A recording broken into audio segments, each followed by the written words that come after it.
Hello friend, स्वागत है आपका मेरे यूट्यूब चैनल पे। आज हम आप लोगों के लिए 2021 में होने वाले बोर्ड परीक्षा के वीवीआई क्वेश्चंस लाए हैं।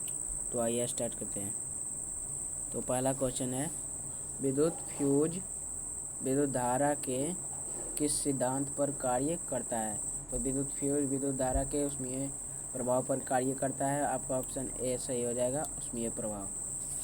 आगे बढ़ते हैं दूसरा क्वेश्चन पे। तो दूसरा क्वेश्चन कहता है, 1 किलोवाट घंटा किसके बराबर होता है। तो 1 किलोवाट घंटा 3.6 गुना 10⁻6 जूल के बराबर होता है। यानी आपका ऑप्शन सी सही हो जाएगा। 3.6 गुना 10⁻6 जूल। आपका ऑप्शन सी सही हो जाएगा, यही होता है। चलिए आगे बढ़ते हैं तीसरा क्वेश्चन पे।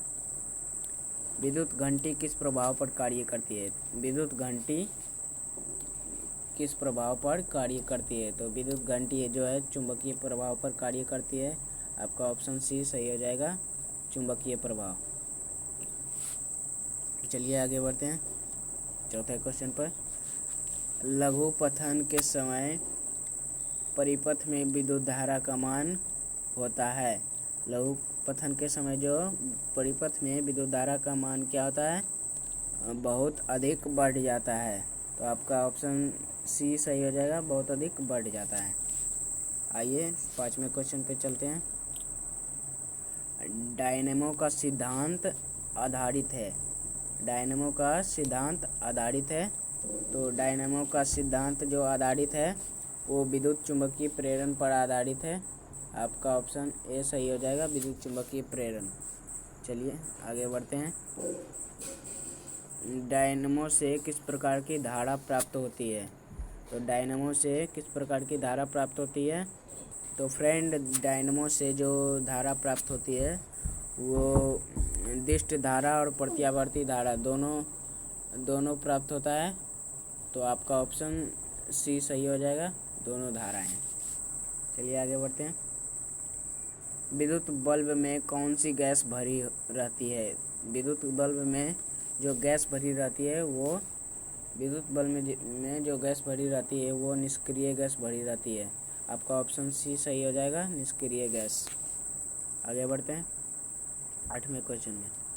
भारत में उत्पादित प्रत्यावर्ती विद्युत धारा की आवृत्ति होती है। भारत में उत्पादित प्रत्यावर्ती विद्युत धारा की आवृत्ति होती है 50 हर्ट्ज। यानी कि एक सेकेंड में वो 50 बार अपनी दिशा बदलता है।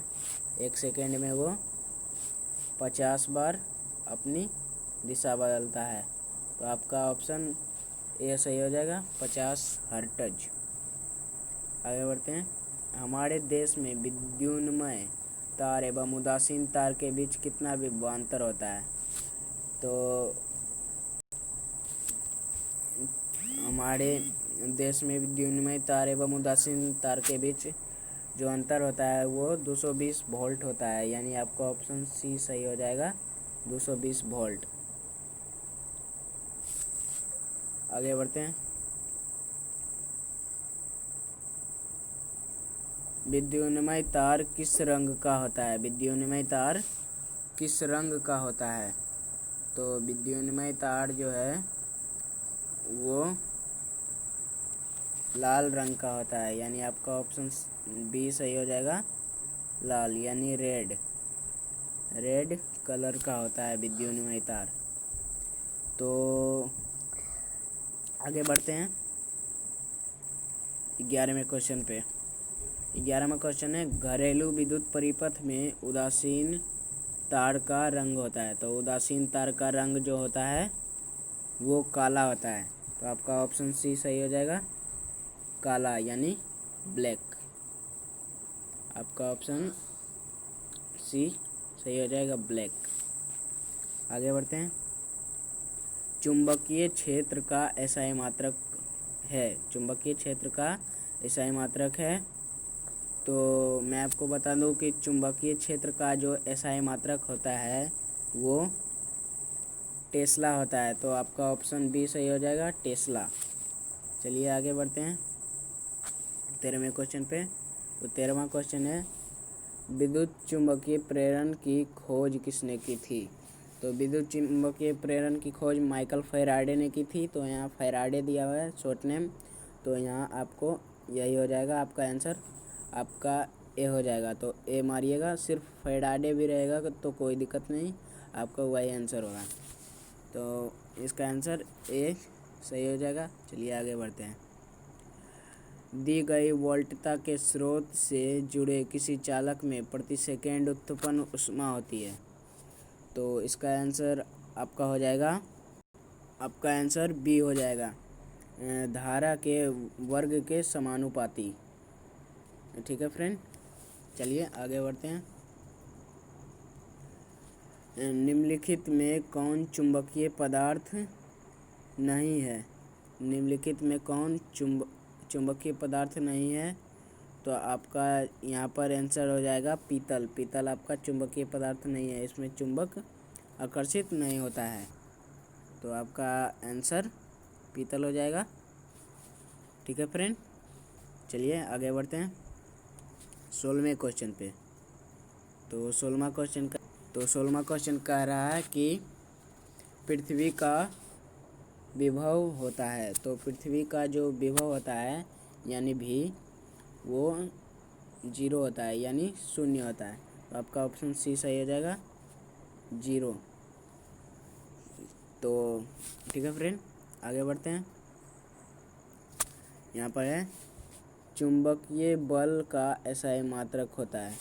तो चुंबकीय बल का जो एसआई मात्रक होता है वो आपका होता है, चुंबकीय बल का एसआई मात्रक न्यूटन प्रति एम्पियर मीटर, यानी आपका ऑप्शन डी सही हो जाएगा, न्यूटन प्रति ampere metre.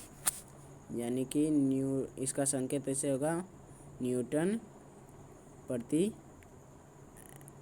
M, ampere metre. ठीक है फ्रेंड, आगे बढ़ते हैं 18वें क्वेश्चन पे। अगला क्वेश्चन है, चुंबकीय क्षेत्र के प्रभाव में विद्युत धारा डैश, यहाँ डैश होगा विद्युत धारा। तो चुंबकीय क्षेत्र के प्रभाव में विद्युत धारा जो है वो चालक पर बल उत्पन्न करता है। तो आपका ऑप्शन सी सही हो जाएगा, चालक पर बल उत्पन्न करता है। तो आइए आगे बढ़ते हैं 19वें क्वेश्चन पे। तो आपका 19वां क्वेश्चन है, चुंबक द्वारा धारावाही चालक तार पर लगाए गए बल की दिशा ज्ञात की जाती है। तो चुंबक द्वारा जो धारावाही चालक तार पर लगाए गए बल की दिशा जो ज्ञात की जाती है वो फ्लेमिंग के वाम हस्त नियम से ज्ञात की जाती है। तो यहाँ पर होता है ऐसे,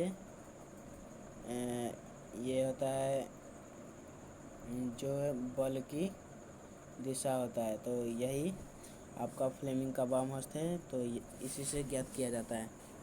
आइए अगले क्वेश्चन पे। विद्युत मोटर को चलाया जा सकता है। यहाँ पर है, विद्युत मोटर को चलाया जा सकता है। तो फ्रेंड यहाँ पर विद्युत मोटर को प्रत्यावर्ती और दिष्ट दोनों धारा से चलाई जा सकती है। तो आपका ऑप्शन सी सही हो जाएगा, प्रत्यावर्ती और दिष्ट दोनों। ठीक है, तो अगले क्वेश्चन पे चलते हैं। विद्युत मोटर की क्रिया आधारित है। तो विद्युत मोटर जो होता है वो आर्मेचर के घूर्णन पर आधारित होता है। तो आपका ऑप्शन सी सही हो जाएगा, आर्मेचर के घूर्णन के आधार पर, घूर्णन पर।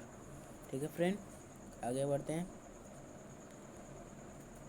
डायनेमो के द्वारा बदला जाता है। ये जो डायनेमो होता है फ्रेंड वो यांत्रिक ऊर्जा को विद्युत ऊर्जा में बदलता है। तो ये डायनेमो यांत्रिक ऊर्जा को विद्युत ऊर्जा में बदलता है। तो आपका ऑप्शन ए सही हो जाएगा, डायनेमो यांत्रिक ऊर्जा को विद्युत ऊर्जा में बदलता है। एक्चुअली क्या होता है फ्रेंड कि जैसे पवन चक्की जो है, सुने होंगे नाम, ऐसे मतलब उसमें पंखा टाइप का बना होता है, और यहाँ जो होता है यहाँ पर डायनमो लगा हुआ होता है। तो ये इससे जेनरेट यांत्रिक ऊर्जा को यहाँ विद्युत ऊर्जा में कन्वर्ट करके यहाँ पर हमको बिजली देता है। उसी तरह बिजली प्राप्त होता है, तो ये डायनमो यांत्रिक ऊर्जा को विद्युत ऊर्जा में बदलता है। तो 23वां क्वेश्चन पे चलते हैं। विद्युत मोटर के द्वारा बदला जाता है। अब यहाँ पर विद्युत मोटर आ गया। तो मोटर तो आप लोग देखे ही होंगे, उस पर पंखी लगाते हैं तो वो हवा देने लगता है, यानी कि विद्युत मोटर जो है वो विद्युत ऊर्जा को यांत्रिक ऊर्जा में कन्वर्ट कर देता है। तो विद्युत ऊर्जा को यांत्रिक ऊर्जा में कन्वर्ट कर देता है, तो आपका ऑप्शन ए सही हो जाएगा। चलिए आगे बढ़ते हैं 24वें क्वेश्चन पे। तो यहाँ पर 24वां क्वेश्चन है, विद्युत धारा के कारण उत्पन्न चुंबकीय क्षेत्र की दिशा ज्ञात की जाती है। तो विद्युत धारा के कारण उत्पन्न चुंबकीय क्षेत्र की दिशा जो ज्ञात की जाती है फ्रेंड, वो भी फ्लेमिंग के वाम हस्त के नियम के अनुसार ज्ञात की जाती है। तो आपका ऑप्शन बी सही हो जाएगा, फ्लेमिंग के वाम हस्त नियम के अनुसार। आगे बढ़ते हैं 25वें क्वेश्चन पे। 25वां क्वेश्चन है, चुंबकीय क्षेत्र एक ऐसी राशि है जिसमें होते हैं, मतलब चुंबकीय क्षेत्र जो है एक ऐसी राशि है जिसमें होते हैं फ्रेंड परिमाण और दिशा दोनों। आपका परिमाण और दिशा दोनों हो जाता है, तो आपका ऑप्शन सी सही हो जाएगा, ए और बी दोनों। आपका सी राइट आंसर है।